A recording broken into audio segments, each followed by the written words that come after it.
Olá, meu nome é Álvaro de Azevedo Gonzaga, sou professor de disciplinas propedêuticas, filosofia do direito, sociologia jurídica, teoria do direito e teoria geral do Estado. Estou aqui hoje para trabalhar com vocês, no nosso último encontro do programa Saber Direito, a teoria da justiça grega, na antiguidade, evidentemente. Sou graduado, mestre e doutor em filosofia do direito, sou graduado em filosofia pura e pós-doutorando em filosofia do direito. Hoje nós vamos estudar a teoria que Aristóteles apresenta sobre a justiça. Nosso último encontro. Nós já falamos sobre noções de filosofia, já falamos sobre os sofistas e os pré-socráticos, já falamos sobre Sócrates, já falamos de Platão e hoje iremos falar de Aristóteles. Esses são os 5 encontros do nosso curso de Teoria da Justiça na Antiguidade Grega, não é mesmo? Se você tiver alguma dúvida, peço que você envie um e-mail para o e-mail saberdireito@stf.jus.br saberdireito@stf.jus.br e no e-mail conste o seu nome, aula que assistiu, nome do professor, eu sou Álvaro de Azevedo Gonzaga, e o curso específico que ele está ministrando. Tá bem? Não se esqueça de fazer isso para que a gente possa responder o seu e-mail. Hoje nós contamos com a participação das 3 acadêmicas, Janaína, Sabrina e Tâmila. Estão aqui acompanhando novamente nossos encontros essa semana toda, né? Para quem está assistindo na TV, acompanhando as nossas exposições. Nosso último encontro nós falamos de Platão.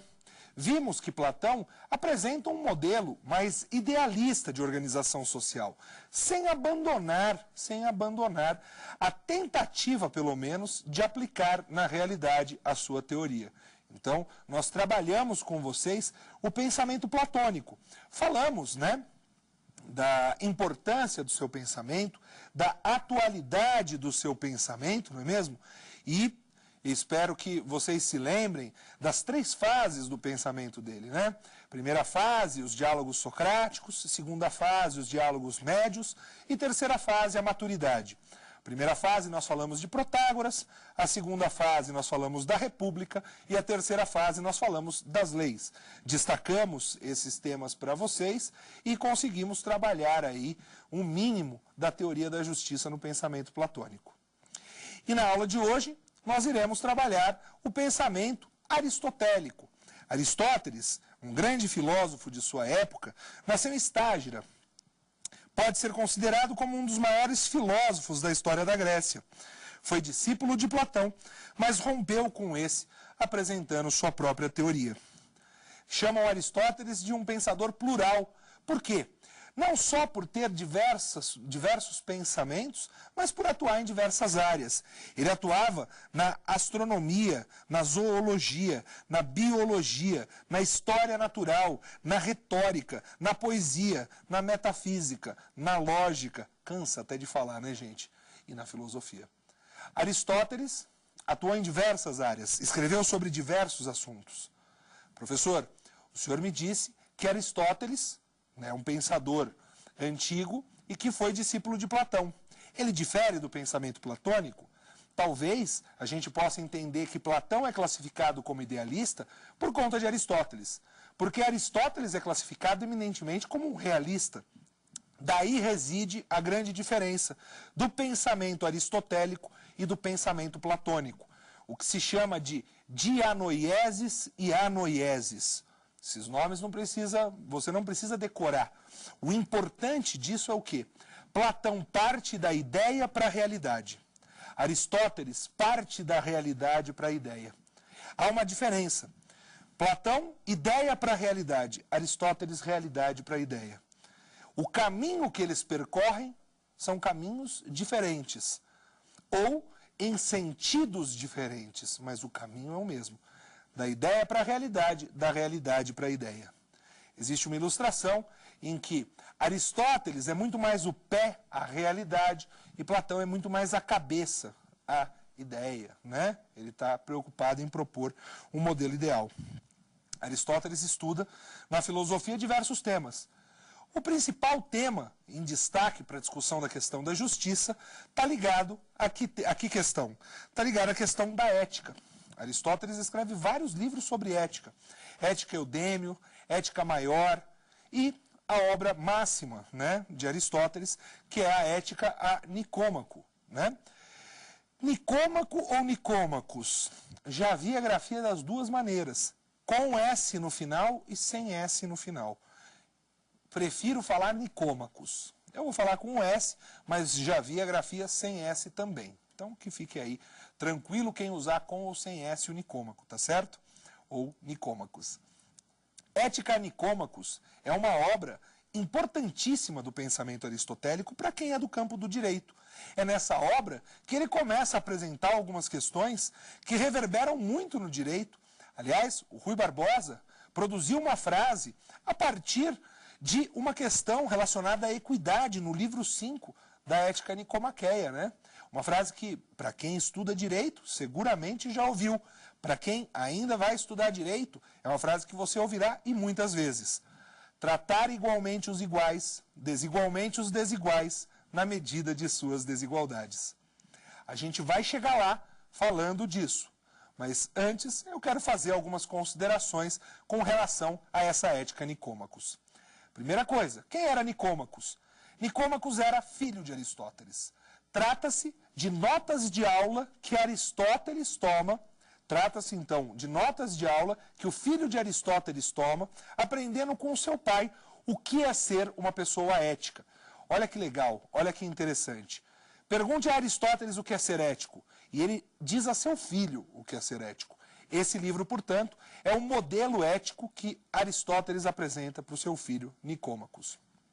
Há uma discussão meramente acadêmica e erudita se não seria o pai de Aristóteles, porque também se chamava Nicômacos. Se não seria o modelo ético que Aristóteles aprendeu com o seu pai. Francamente, eu penso que essa questão é superada, e sim, o modelo ético a Nicômacos é Nicômacos, seu filho, né? E isso fica tranquilo e superado. Uma obra muito bonita, uma obra interessante de se ler, dividida em 10 livros, em 10 capítulos, né? O primeiro livro, ele faz uma apresentação e ele abre com uma frase bem interessante, falando que todas as coisas visam um bem. Todas as coisas visam um bem. Aristóteles acredita que o bem é aquilo que todas as coisas visam, os termos que ele usa. O que é isso? Você sempre tem algo que pensa no bem, e vai progredindo de bem, até chegar num bem maior. Qual que é o bem maior, o bem supremo que existe no pensamento aristotélico? A gente vai progredindo nesses bens e chega num bem maior. Qual que é esse bem maior? Não existe tradução para esse termo. Ele se chama eudaimonia. É um termo grego, eudaimonia. Existe uma aproximação nas traduções que dizem que eudaimonia está muito próximo do que consiste a felicidade. Então, Aristóteles considera que todas as coisas visam um bem, e o bem maior que as coisas visam é a eudaimonia, ou felicidade. O que eu quero dizer com esse bem final, com essa busca pela felicidade? O que Aristóteles quer dizer com isso? Que nós devemos buscar essa felicidade. E a felicidade não consiste no ato de ter, ela consiste no quê? No ato de ser. Ela não consiste em você ter um objeto, ela consiste numa postura de vida. Daí, uma afirmação que ele faz. Uma pessoa que é feliz porque pratica habitualmente atos éticos, a fim de se alcançar a eudaimonia ou felicidade. A felicidade não está em um ato, a felicidade está numa postura de vida.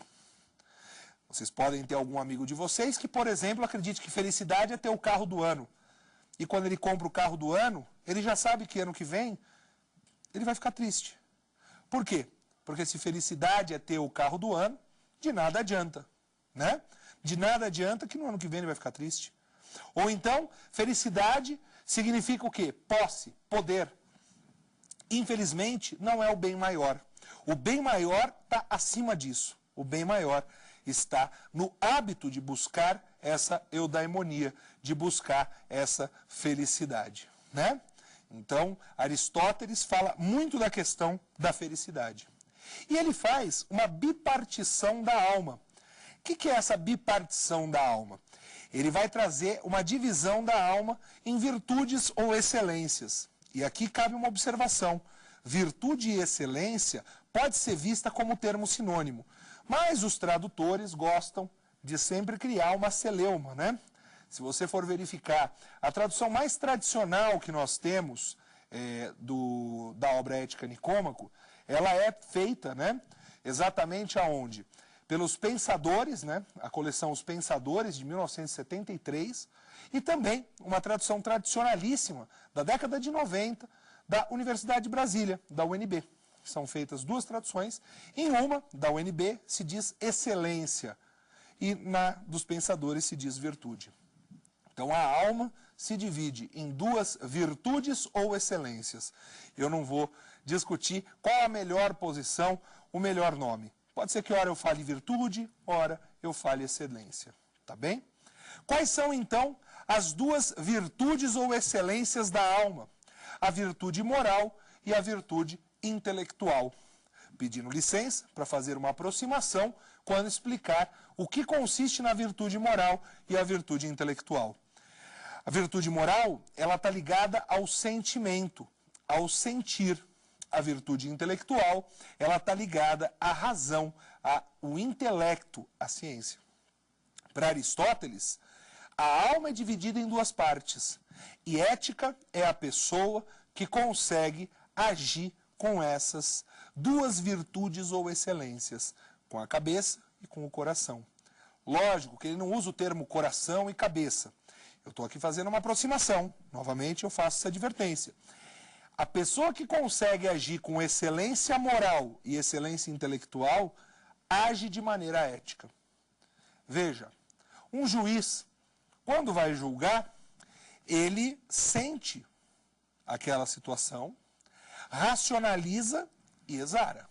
Não é isso? Aliás, não é à toa que sentença tem esse nome. Sentença tem esse nome, por quê? Porque sentença deriva de sentir. Sentença vem de sentir. E o juiz sente, racionaliza e exara. É importantíssima essa questão de ser destacada para vocês, quando a gente fala da questão de Aristóteles. Você age com a excelência moral e a excelência intelectual. A conjugação dessas duas excelências vai te fazer uma pessoa ética. E qual é o reto caminho para se atingir a felicidade? A ética. Portanto, a ética é o reto caminho para se atingir a eudaimonia ou a felicidade, sendo que a ética se biparte na alma em excelência moral e intelectual. A excelência ou virtude moral, como dissemos, se relaciona às emoções, ao sentimento. Como que eu atinjo isso? Com o meio termo, questão que a gente já vai falar. Excelência intelectual refere-se às capacidades intelectuais e a todos os campos que envolvam razão, tais como ciência, técnica, sabedoria filosófica. A questão do meio termo e a deficiência moral. A excelência moral, ela está ligada ao quê? Ela está ligada ao meio termo. Ela está ligada ao meio termo. O que é esse meio termo que a excelência moral ela traz? Eu só vou ser uma pessoa excelente moral se eu souber controlar, né? Se eu souber controlar os apetites da minha alma. Olha lá, o Aristóteles e o Platão também não são tão distantes, tão diferentes, né? Eu tenho que saber controlar a minha alma. Pessoa justa, pessoa ética, é aquela que age à luz do meio termo. O que é o meio termo, portanto? Uma pessoa não deve nem comer demais, nem comer de menos. Ela deve comer o suficiente. Uma pessoa que ganha bem não deve nem gastar demais, além do que ganha, nem gastar de menos do que ganha. Tem que gastar o que é o meio termo com o que ganha. Não é mesmo? Uma pessoa não tem que se exercitar nem de mais, nem de menos.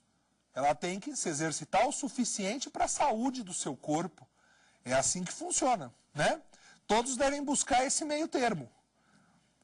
A questão que ele propõe é essa, a busca pelo meio termo. Professor, agora eu fiquei com uma dúvida. Como que eu vou buscar esse meio termo para alguns termos? Por exemplo, roubar. Eu vou pensar assim, eu não vou nem roubar demais, nem roubar de menos, né? Eu só vou roubar aquilo que deve ser roubado, né? Brigar. Eu não vou nem brigar demais, nem brigar de menos. Eu não vou nem demais. Existem termos que possuem em si a deficiência. Existem termos que possuem em si um equilíbrio, um controle, aliás, possuem em si um descontrole, né? Então, roubar já é dotado de bestialidade. O próprio Aristóteles diz isso. Ele já é dotado de bestialidade. Existe alguma coisa na alma que eu posso fazer absolutamente sem moderação? E aí Aristóteles diz, somente uma coisa que você pode fazer para poder alimentar a sua alma. Estudar. Conhecer é algo que não há medida para você aprender. O conhecimento é algo que você pode fazer em demasia. Mas você deve sempre buscar esse meio termo. E se eu estou nas outras pontas? Veja só, eu não estou no meio termo, eu estou ou a mais ou a menos. Eu sou uma pessoa, a moralidade está no meio termo. Se eu não estou nessa moralidade, eu estou aonde? Num desequilíbrio. Portanto, desequilíbrio está o quê? Está na deficiência moral. O que é a deficiência moral? A deficiência moral é um desequilíbrio da moralidade, da excelência moral. E eu devo sempre buscar não ser uma pessoa deficiente moral. Devo buscar ser uma pessoa eficiente moral, excelente moral, né? Com relação à justiça, e aí a gente chega num ponto importante. Quando a gente fala para Aristóteles da questão da justiça, ele diz, a excelência moral mais perfeita que existe é a excelência moral da justiça. A mais completa das excelências morais é a justiça. E isso está disposto na abertura do livro 5. Existe uma questão metonímica na leitura do livro que é o seguinte. O livro é dividido em 10 capítulos. A obra é dividida em 10 livros. Qual que é o livro do meio? O livro 5. E ele diz que a excelência moral mais perfeita é aquela que está no meio da obra, né? Que é a justiça. Então, existe uma questão metonímica aí até, né? Ele vê um ponto de equilíbrio quando ele fala da justiça. A justiça é a virtude mais completa. Com relação ao bom juiz, já a gente vai falar da justiça um pouco mais. Quem é o bom juiz para Aristóteles? Essa é uma questão importante. Ele dispõe que o juiz é figura fundamental para a efetivação da justiça. Por conta disso, deve-se valer constantemente de todos os conhecimentos para que possa alcançar a verdade e, consequentemente, agir de maneira justa. Acredita que o juiz devesse ser experiente, não podendo ser jovem em experiências. Ou seja, a experiência não se liga com a idade. Para ele, o juiz ele não pode ser jovem em experiência. Ele precisa conhecer as coisas. Evidente, conhecer o quê? A realidade. O que nós esperamos de um juiz hoje? Um juiz que conhece a realidade social. A pessoa que está desligada da realidade social, a pessoa que não conhece a história do seu próprio país, eu escrevi isso em uma das minhas obras, é um esquizofrênico social. Aquela pessoa que não volve o seu olhar para o passado, aquela pessoa que não compreende a sociologia, a sociedade, o homem inserido no meio, a antropologia, é um esquizofrênico social. A pessoa, ela só vai conseguir progredir, ela só vai conseguir avançar quando ela conhecer e compreender isso. Portanto, eu não estou falando, o juiz que faz uma separação precisa ser separado, o juiz que julga o narcotráfico precisou ser traficante. Evidentemente que não é isso, mas o juiz precisa conhecer essa realidade social, né? Ele precisa conhecer essa realidade social. E essa experiência não está atrelada à idade. Existem pessoas que passam a vida inteira sem conhecer a realidade, sem experimentar as coisas. E existem pessoas muito novas, que são o quê? Genuinamente inteligentes, conhecedoras do que fazem. A idade não está ligada a isso. Existe o quê? A expectativa de que quanto maior a idade, mais conhecimento tenha. Evidentemente. Isso é uma expectativa. Aristóteles acreditava que cada juiz julga corretamente os assuntos que conhece, sendo um bom juiz em cada assunto de sua especialidade. Olha o princípio da especialidade entrando aí. É importante salientar que para ser um bom juiz é necessária a experiência que se traduz em vivência. Você tem que viver. Isso caminha, né, para e passo, com a emenda constitucional 45. Olha só, nosso curso todo, né, a gente falou só de uma resolução e de uma emenda constitucional.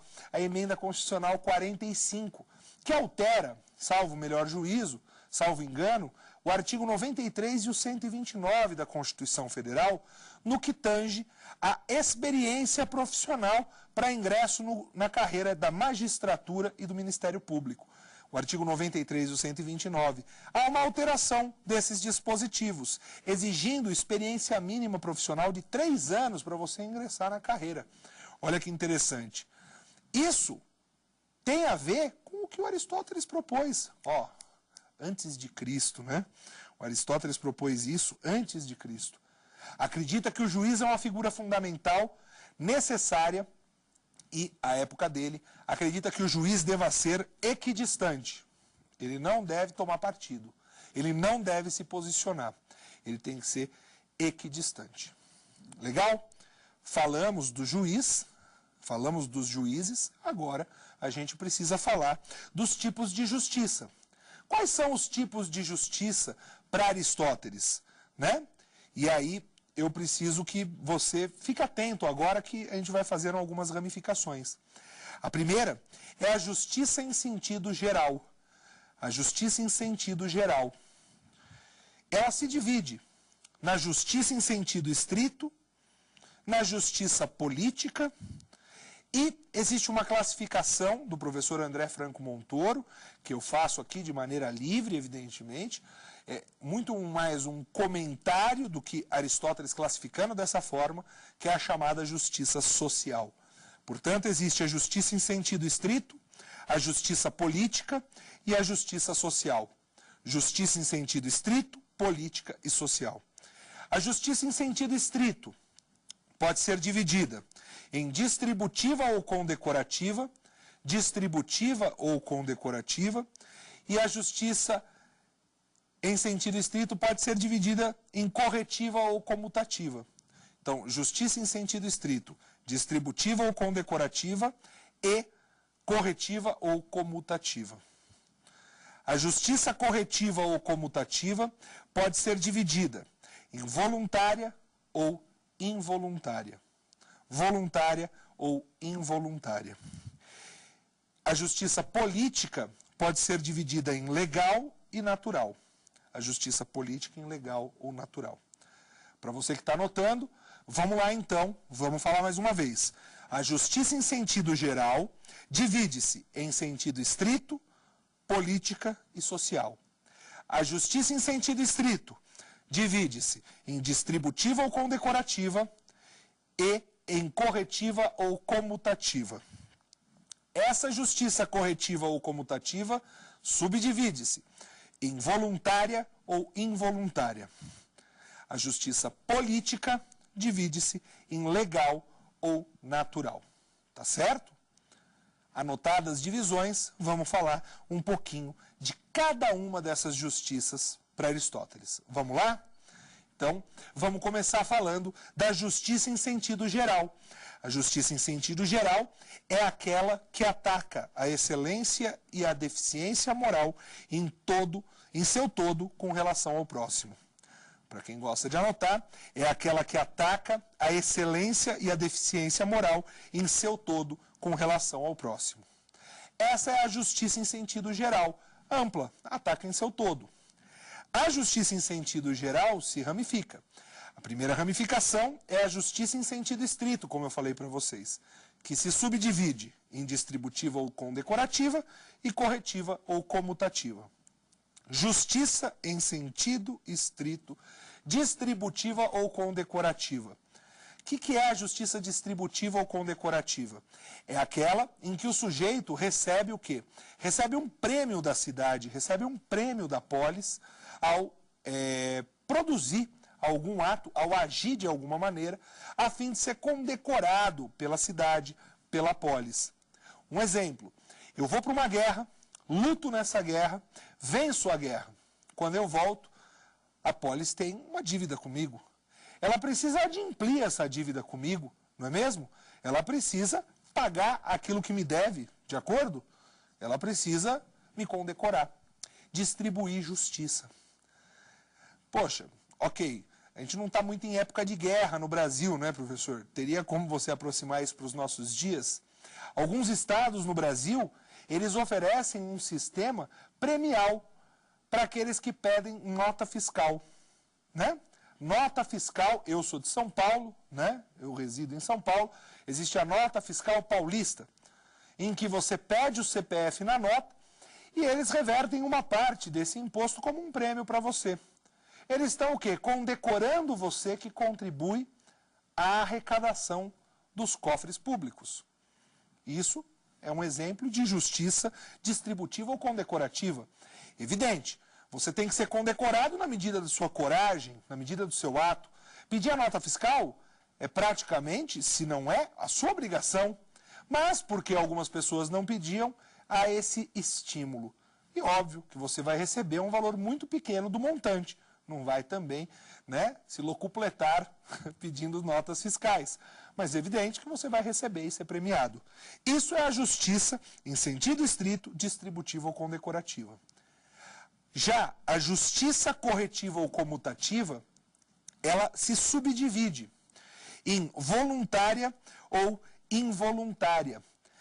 A justiça corretiva ou comutativa, voluntária ou involuntária, é o que merece atenção agora.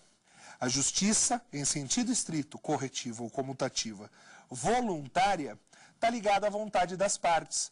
Ou seja, está ligada muito a um direito privado. O que é isso de direito privado? Me explica melhor essa questão. A justiça corretiva ou comutativa voluntária, ligada ao direito privado, ligada à vontade das partes, ela está ligada à volição. É a vontade das partes que faz com que exista essa justiça. Já a involuntária, ela está ligada ao uso da força. Está muito mais ligada ao direito público. Você deve pagar o imposto. Se você cometer um crime, vai ter uma pena. Enfim, você tem uma involuntariedade. Ninguém pratica um crime para ser apenado, porque quer ser apenado, né? O Aristóteles pensava dessa maneira. Essa é a chamada justiça corretiva ou comutativa, né? Voluntária ou involuntária, que está ligada ao direito privado e o direito público.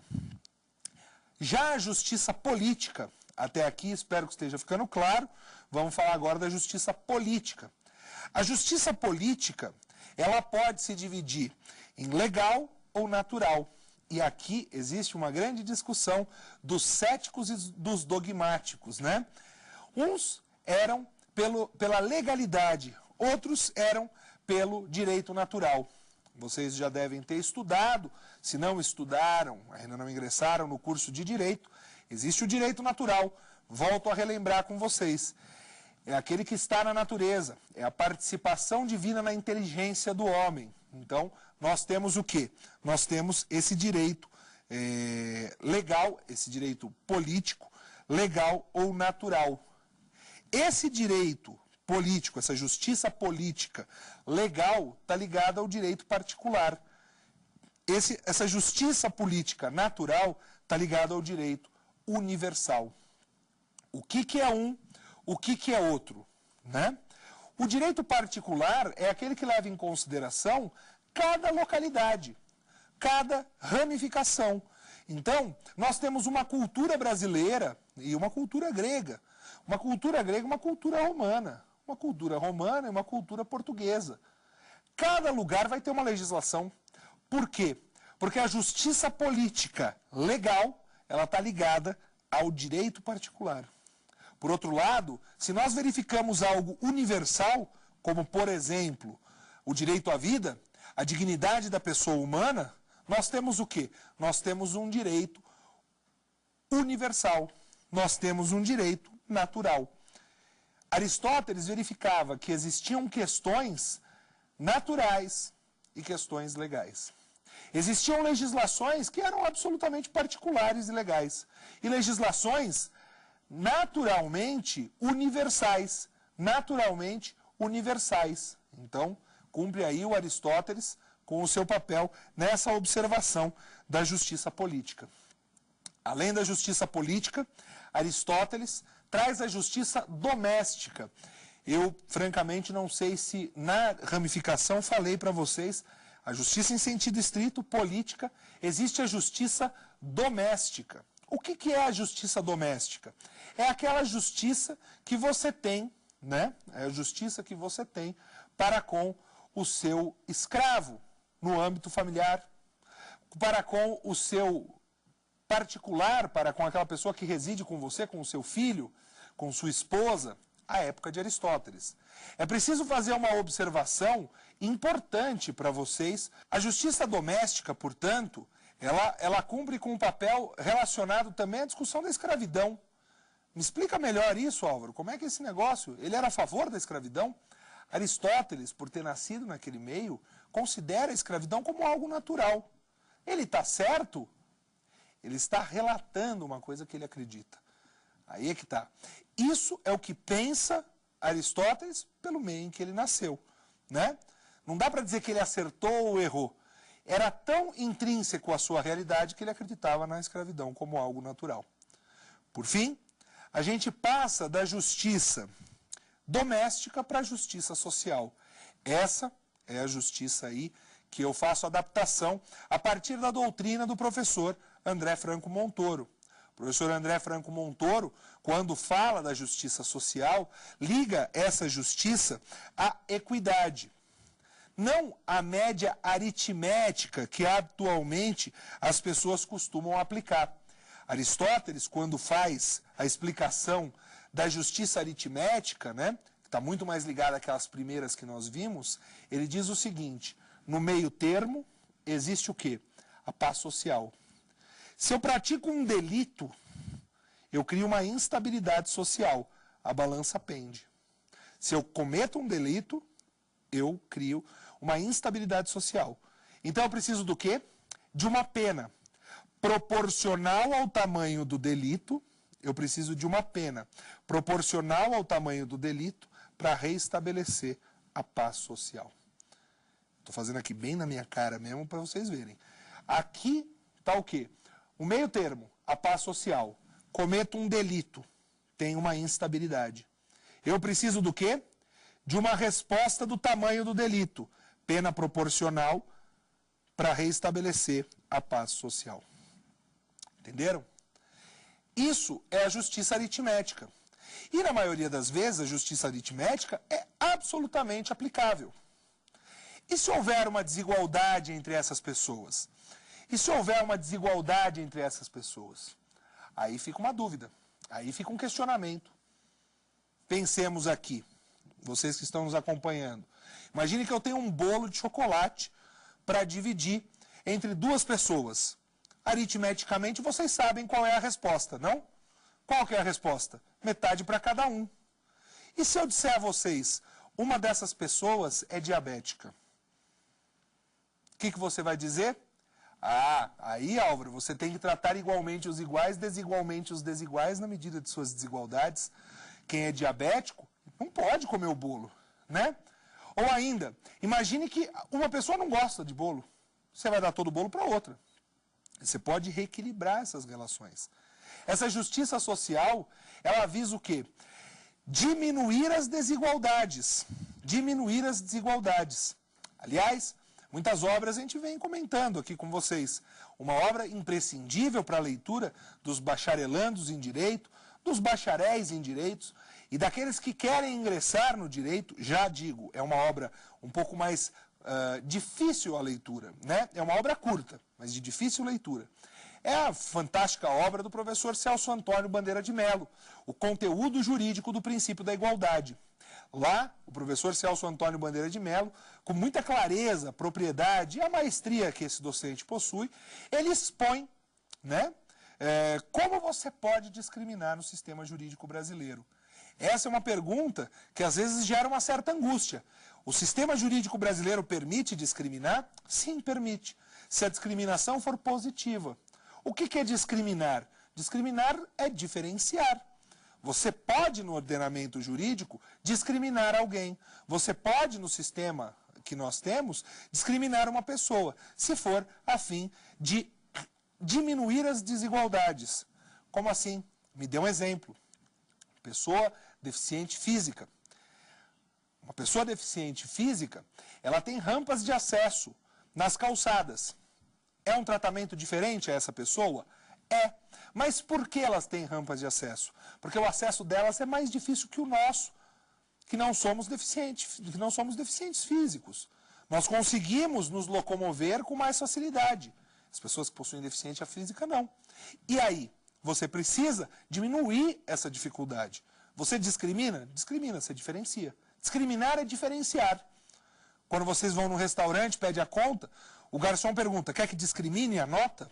Quer que eu diferencie que você comeu arroz, feijão, tomou refrigerante? Isso é discriminar. Discriminar é diferenciar. Resta saber se essa discriminação vai contribuir ou não. Né? É isso que é uma coisa importante. Isso que é uma questão relevante a ser ventilada para vocês. Então, a justiça social está muito mais ligada à equidade. Está muito mais ligada à equidade. Tratar igualmente os iguais, desigualmente os desiguais, na medida de suas desigualdades. O exemplo claro que ele traz é de uma régua, de uma região, né, da Grécia, que é a região de Lesbos. Lesbos, que é uma ilha, possuía uma régua de chumbo, que se amolda às peculiaridades da superfície. Como assim? Imagine uma região depressiva. Uma região depressiva. Eu vou lá e pego uma régua de ferro, coloco por cima. Eu consigo medir essa região depressiva? Evidentemente que não. Não consigo medir. Imagine que eu tenho uma régua de chumbo, que eu aplico ela e ela se amolda nessas irregularidades. Eu consigo medir, saber onde está a metade desse caminho? O como eu devo julgar? Evidentemente. Daí você entende o porquê talvez a justiça do trabalho possua como princípio indúbio pro operário. A justiça do trabalho possui um princípio, que é o indúbio pro operário. E posicionamentos muito mais favoráveis a quem é mais fraco na relação. Professor, não sou fã da justiça do trabalho, então é fã do direito do consumidor. O direito do consumidor possui que princípio? O da hipossuficiência, né? O que é essa hipossuficiência? A pessoa que é mais fraca na relação é o consumidor ou é o fornecedor dos serviços? É aquele que presta o serviço? Consumidor. É o hipossuficiente, é o mais fraco. Então eu trato ele de maneira desigual, a fim de diminuir as desigualdades que existem. Isso é um parâmetro, é uma perspectiva de equidade, eu não tenho a menor dúvida. E disso nós vamos desdobrando diversas questões quando falamos para vocês a respeito do pensamento aristotélico. Professor, o senhor falou da justiça para Aristóteles. E a injustiça para ele? No que consiste a injustiça? Ele traz a justiça em sentido geral e a injustiça em sentido estrito. A injustiça em sentido geral é aquela que ataca a ilegalidade na sua totalidade. A injustiça em sentido geral consiste na ilegalidade, se relacionando com honra, dinheiro ou segurança. Sua motivação é o prazer decorrente do ganho.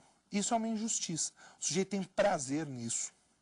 Por seu lado, a injustiça em sentido estrito liga-se ao iníquo, né? Ou seja, se relaciona com tudo que está na esfera da ação do homem bom. Tudo que está na esfera da ação do homem bom. A pessoa que desrespeita isso é injusta em sentido estrito, né? É injusta em sentido estrito. De todos esses questionamentos do pensamento aristotélico, nós chegamos no quê? Nós chegamos na questão da igualdade formal e da igualdade material. Quando nós falamos da igualdade formal e da igualdade material, eu chego aqui a alguns questionamentos. Como dividir um determinado alimento para um grupo de pessoas? Devemos levar em consideração o peso, a fome, o tamanho, ou simplesmente devemos dividir em pedaços iguais? Se dividirmos em pedaços iguais, estaremos sendo equitativos. Por outro lado, se levarmos em consideração os outros fatores, estaremos buscando a equidade. Ser equitativo é isso, equanócito, no meio. Ser equitativo, né, é isso.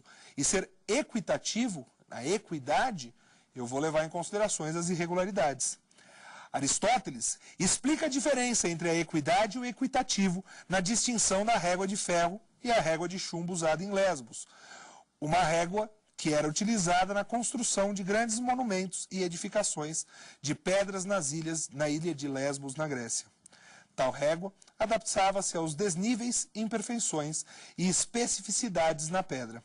A régua de ferro é fantástica para medir planícies, mas tem uma enorme dificuldade em medir regiões irregulares. Por seu turno, a régua de Lesbos consegue tanto medir em regiões planas quanto em regiões irregulares. Nos casos concretos, também existirão irregularidades. E não existe melhor maneira de julgar senão pela equidade, que avalia de maneira plena a situação. Por conta disso, com a régua de Lesbos, sempre será possível medir, com a régua de ferro, não será sempre possível medir. For escolher uma régua, sempre a régua de Lesbos vai ser melhor. Hoje em dia, a justiça extraída pelo critério equitativo se baliza na igualdade formal, né? Essa divisão matemática é a lógica formal. Lembra disso? Justiça formal. E a justiça extraída à luz da equidade baliza-se na igualdade material, de onde se extrai a frase que nós sempre trabalhamos quando falamos de Aristóteles. Tratar igualmente os iguais, desigualmente os desiguais, na medida de suas desigualdades, né? Essa é a célebre frase que Rui Barbosa fez, mas que é nada mais, nada menos do que um desdobramento do pensamento aristotélico. Nós passamos agora, então, a essas considerações gerais. Vamos fazer um resumo daqui a pouquinho, mas antes eu gostaria muito de ouvir as perguntas das alunas que estão aqui nos acompanhando, para que depois a gente possa entrar no nosso resumo e poder considerar encerrado esse nosso curso de apresentação da teoria da justiça grega. Então, eu passo aqui a palavra às alunas Janaína, Sabrina e Tâmila. Quais seriam, então, as perguntas que vocês teriam a respeito do pensamento aristotélico? Vamos lá, quem que teria pergunta? Tâmila, você teria? Sim, professor. É possível ser ético à luz do pensamento aristotélico nos dias de hoje? A pergunta da Tâmila, ela é muito importante e absolutamente atual, né? Aristóteles, ele possui na sua teoria uma atualidade muito grande. Nós verificamos que aquela pessoa que busca uma felicidade em ter as coisas, ela, a rigor, não busca a felicidade. Ela busca esvaziar uma sensação em ter um determinado bem. Já aquela pessoa que tem como postura de vida ser feliz, sim, busca a eudaimonia, a felicidade, não tem a menor dúvida. O que consiste, então, num bom jurista? O que consiste, então, numa pessoa que busca essa felicidade? Consiste viver, se governar à luz desses parâmetros éticos. Eu não tenho a menor dúvida, o Aristóteles, nos dias de hoje, é super atual. É evidente que adaptações devem ser feitas. Um grande perigo que nós não podemos cometer é querer aplicar como um decalque o pensamento de Aristóteles nos dias de hoje. E isso muitas vezes acontece. Eu verifico que as pessoas querem criticar Aristóteles ou Platão como um decalque. A gente estudou na aula passada Platão, e aí vem a pergunta, mas é possível aplicar o pensamento platônico nos dias de hoje? Parte desse pensamento é possível contemporaneizar. O que é contemporaneizar? É adaptar. A filosofia pura, rigorosa, não admite algumas palavras, como influência. A palavra influência é uma palavra que deve ser banida do vocabulário, né, na filosofia. Mas nós estamos aqui para um estudo jurídico e verificando a filosofia dentro do campo jurídico. E é por isso que é possível a gente fazer essas aproximações, né? pedindo aí desculpas por algumas das impropriedades que eu possa até ter dito ao longo desse curso, mas que fique claro uma coisa: a filosofia de Aristóteles pode e muito ser aplicada nos dias de hoje. Eu não tenho dúvida, Tâmila. Muito obrigado pela sua pergunta. E agora a gente tem uma pergunta da Janaína, é isso? Então vamos lá, Janaína. O meio termo ele deve ser aplicado a tudo e no direito? A pergunta da Janaína, quando se refere ao meio termo, ela está ligada à excelência moral, né, que visa o meio termo. O meio termo, como já vimos, ele deve se aplicar para todos aqueles bens, né? Não para aqueles atos dotados de bestialidade. Roubar nem muito nem pouco, foi o exemplo que nós demos, isso evidentemente não pode se aplicar. O meio termo pode se aplicar ao direito? O meio termo é o direito em muitos momentos, né? A balança da justiça existe para quê? Para equilibrar os pratos. Esse é um papel fundamental que o direito tem. Então, eu não tenho dúvida, né, que o direito cumpre com esse papel. Gostaria muito de agradecer aqui a presença da Janaína, da Sabrina e da Tâmila, que nos acompanharam essa semana toda nesses nossos debates, nessas nossas discussões de filosofia do direito. E queria agora partir para o resumo do nosso encontro de hoje, né? O que nós falamos hoje na aula? Nós falamos de Aristóteles. Aristóteles, um sujeito plural, que possui aí diversas publicações em diversas áreas, e o que nos interessa mais é com relação à ética. Sua obra maior, Ética Nicômacos, obra marcante, não é mesmo? Obra em que ele ensina o seu filho o que é ser ético. E afirma que todas as coisas visam um bem, e o bem maior que as coisas visam é a felicidade, ou a eudaimonia. O melhor caminho para se atingir a felicidade ou a eudaimonia é a ética. E a ética é bipartida na alma em duas virtudes ou excelências: a virtude moral e a virtude intelectual. A virtude moral, mais ligada às emoções, e a virtude intelectual, mais ligada ao conhecimento e à ciência. O equilíbrio dessas duas virtudes traz uma pessoa ética e, efetivamente, que atinge a eudaimonia. Essa excelência moral possui a sua perfeição, a sua completude na excelência moral mais perfeita, que é a justiça. Ensina Aristóteles. Ensina ainda que o bom juiz é aquele que tem experiência, mas não aquela experiência em tempo, mas a experiência em experimentar a vida, né? Quanto à justiça, Aristóteles ramifica em sentido estrito, em sentido geral, que se subdivide em sentido estrito, política, doméstica e social, nos apropriando aí da classificação do André Franco Montoro. Em sentido estrito, pode ser distributiva ou condecorativa, corretiva ou comutativa, e essa corretiva ou comutativa pode ser voluntária ou involuntária. A justiça política pode ser legal ou natural, e o que mostra aí o conflito dos céticos e dos dogmáticos que nós trouxemos para vocês. A doméstica está mais ligada ao campo familiar, né? Está mais ligada ao âmbito familiar. Então, nós também trabalhamos isso com vocês e falamos da justiça social, que está ligada à ideia de equidade, muito mais a uma justiça material do que uma justiça formal, ligada à régua de Lesbos, ou seja, avaliar as imperfeições de um determinado terreno para que possamos tratar igualmente os iguais, desigualmente os desiguais, na medida de suas desigualdades, né?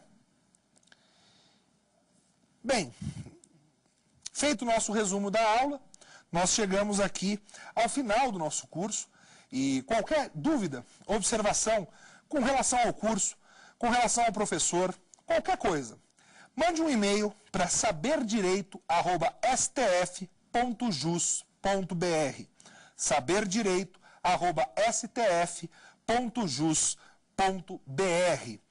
E tem que lembrar, identifique o professor. Meu nome é Álvaro de Azevedo Gonzaga. O curso que demos, Teoria da Justiça na Grécia Antiga, e a aula específica. Hoje foi Aristóteles, mas qualquer aula pode ser trabalhada aqui e enviada para a gente. Fica o meu convite para quem quiser rever a aula, é só acessar o YouTube, www.youtube.com/saberdireitoaula, www.youtube.com/saberdireitoaula. Também faço convite para conhecer a família Saber Direito. A família Saber Direito, ela é composta por mais 2 programas. E também são acessíveis no YouTube. www.youtube.com/saberdireitoresponde. Saber Direito Responde. E a outra, www.youtube.com/saberdireitodebate, né? Esses são os endereços que ficam aí como convite para você. De minha parte, uma enorme satisfação. Espero que você tenha gostado. Até a próxima. Tchau, tchau.